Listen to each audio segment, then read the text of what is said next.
If you're ready to make superior core gains, you need to try out the following leg raise hacks. Most lifters do their leg raises like this and then wonder why getting 20 reps for multiple sets is so easy. It has nothing to do with the exercise being inefficient, but rather it's poor execution.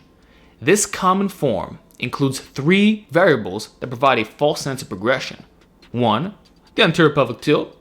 2, going far too fast. And 3, this combination itself leading to tremendous amounts of momentum. So you are essentially the pendulum, and that's why the gains aren't what they should be. So with that in mind, let me show you the real solutions. The first thing to correct is the excessive range of motion at the bottom, which generates the initial jolt that takes tension off the abs. Ideally, you want a posterior pelvic tilt while not having your feet come behind the center line of the torso. Of course, this can be difficult to do at first, which is why I recommend manually restricting the form. Best way is by placing a bench or plyometric box slightly in front of your body, thus making it impossible to rebound with downward momentum. At the same time, this slight modification immediately cues us to slow down our reps since you won't want to smash into the stationary object. This, my friends, is the ultimate coach that completely solves all ego lifting problems. No more will cheating be an issue, and by forcing this form, you'll be learning the proper movement pattern once and for all, which will absolutely carry over to every other leg raise variation.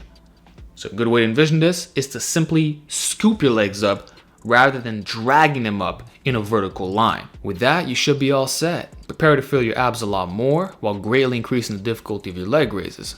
Now, I want to show you different ways of doing the exercise, most of which are reserved for stronger lifters who specifically want to master L holds and the front lever. First style is what I like to call the C raise. Perform a bent-legged raise, then immediately straighten them out and control that negative.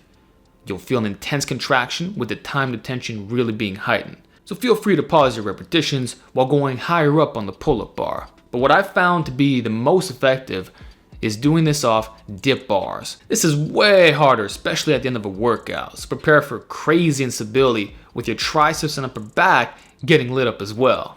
Alternatively, you can do any leg raise in the station. This includes the easiest version and even doing it without your hands. So there's no need to buy specific straps if your grip and upper body is tired for that workout. Anyway, besides isometrics and manipulating your body leverages, there's yet another way of greatly increasing the difficulty of all leg raises. This is by far the most humbling hack, so if you can't handle feeling like a weak kitten, maybe you should master the basics first. What I'm recommending are weighted leg raises done with ankle weights. I guarantee that 90% of you cannot do 20 strict reps with 20 pounds. And I'm talking about the bent leg form, which is actually what I advise. Otherwise, it can be tricky to microload since the weight magnification is disproportionately increased with a longer lever. Not saying it can't be done, but certainly less feasible. So please use the techniques I described earlier and progressively overload like any other core exercise.